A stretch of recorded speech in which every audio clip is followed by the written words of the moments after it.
અંગ્રેજી માટે ગુજરાતીનો ઉપયોગ કરો. ફોર એક્ઝામ્પલ, તમે જે વાક્ય બોલો છો એ વાક્યમાં 3 શબ્દો હોય જ છે.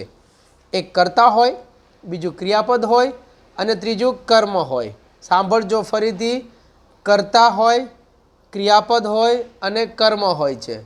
હવે ગુજરાતીની અંદર જે શબ્દ કર્તા તરીકે આવે છે એ જ શબ્દ અંગ્રેજીમાં પણ કર્તા તરીકે આવે છે.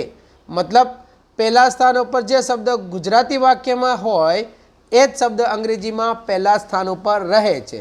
That's it. ક્લિયર આટલું? હવે બીજી વાત કરીએ. ગુજરાતીમાં કર્મ બીજા સ્થાન પર રહે છે. બીજા સ્થાન પર. ઉદાહરણ તરીકે સાંભળો, હું ક્રિકેટ રમું છું. સાવ સિમ્પલ, સરળ અને સાદું ઉદાહરણ. હું ક્રિકેટ રમું છું. હું એટલે સબ્જેક્ટ. સબ્જેક્ટ એટલે ક્રિયા કરનાર વ્યક્તિ હોય કે વસ્તુ હોય. અત્યારે વ્યક્તિ લીધું હું. Cricket, what is cricket? રમતનું નામ છે. તો નામ આવ્યું. જે નામ છે એ બીજા સ્થાન ઉપર ગુજરાતીમાં તમે અંડરલાઈન કરો, માઇન્ડમાં સેટ કરો કે ફાઇનલ કરો. હવે રમું છું, રમવું એ ક્રિયા થઈ અને રમું છું એ વર્તમાન કાળની ક્રિયા થઈ. તો સાદો વર્તમાન કાળ પણ બને છે. તો કાળની વાત આવી તો કાળ મુખ્ય 3: વર્તમાન કાળ, ભૂતકાળ અને ભવિષ્યકાળ. અત્યારે વર્તમાન કાળ છે એમ ખબર એટલા માટે પડે છે કારણ કે ગુજરાતીમાં છેડે છત્રીનો છ છે. છ is busy or engaged for present tense.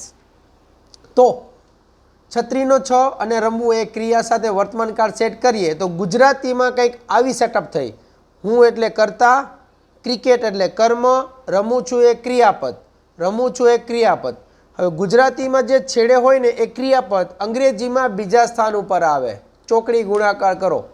રમું છું બીજા સ્થાન ઉપર અંગ્રેજીમાં આવે અને ક્રિકેટ જે પહેલાં તમે જુઓ છો બીજા કર્મના સ્થાને, બીજા સ્થાને, એ અંગ્રેજીમાં પાછળ આવે એટલે ક્રોસ થાય. બસ આ જે ક્રોસ કરતા બોસ તમે સમજી ગયા. તો સાદો વર્તમાન કાળ હોય, ચાલુ વર્તમાન કાળ હોય, પૂર્ણ વર્તમાન કાળ હોય કે ચાલુ પૂર્ણ વર્તમાન કાળ હોય, you can adjust your self four making sentence. હવે આ વાત હતી સબ્જેક્ટ એટલે કર્તાની, કર્મ એટલે ઓબ્જેક્ટની, ક્રિયાપદ એટલે વર્બની. ખાસ એક જ વાત યાદ રાખજો કે ગુજરાતીમાં જે છેડે હોય એ અંગ્રેજીમાં બીજા સ્થાન ઉપર હોય. વિડીયો જો પૂરો જોયો હોય અને જો કોન્સેપ્ટમાં થોડું ઊંડું ઉતરવું હોય તો હું અને તમે લાઈવ મળી શકીએ છીએ અને એના માટે તમારે કનેક્ટેડ રહેવું જરૂરી છે. તો કરવી છે શરૂઆત શીખવાની અંગ્રેજી એકદમ પાયાથી, વાક્ય રચનાથી, માઇન્ડ ટુ માઇન્ડ મેથડથી, દિલથી, જ્યાં છો ત્યાંથી, શૂન્યથી. તો ચાલો બનીએ ચીટીમાંથી હાથી. Let's meet and let's start. વધુ માહિતી માટે આપને એક વખત કોલ કરવાની લેવી પડશે. શું તકલીફ? મળીએ અને કરીએ શરૂઆત. વિડીયોમાં ઇન્ફોર્મેશન ક્લિયર થઈ હોય, ઇન્ફોર્મેટિવ વિડીયોમાં ઇન્ફોર્મેશન તમને સમજમાં આવી હોય તો શેર કરજો. તમારા કોઈ પણ મિત્ર હોય, સગા સંબંધી હોય એને કોમેન્ટ સેક્શનમાં ટેગ કરજો અને લાઈક કરજો. કાંઈ પણ સજેશન હોય ઇન્ફોર્મ કરજો. વ્હાઇટ બોર્ડ પાછળ જ છે. એ વ્હાઇટ બોર્ડ પણ હવે આતુરતાથી તમારી લર્નિંગને સ્ટાર્ટ કરવા માટે સજ્જ છે.